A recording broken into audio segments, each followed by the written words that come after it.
ดอกไม้มาให้เธอและได้ขอเธอแต่งงาน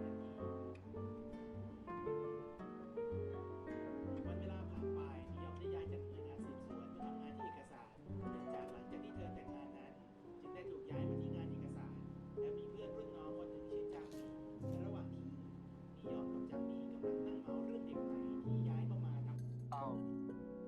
五芳草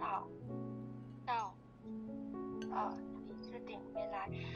那个我看我们会有一些我们的学习的技巧，或者说我们比如说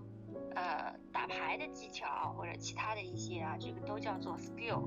就都叫技巧，就是英语的 skill 对应过来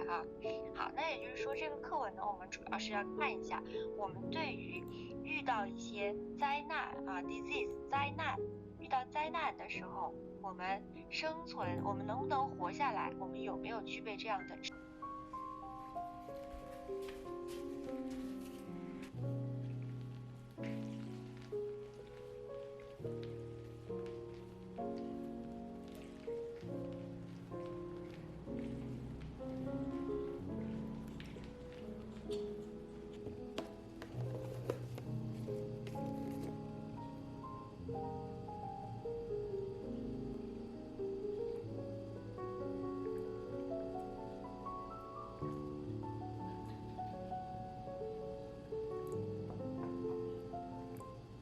Missing someone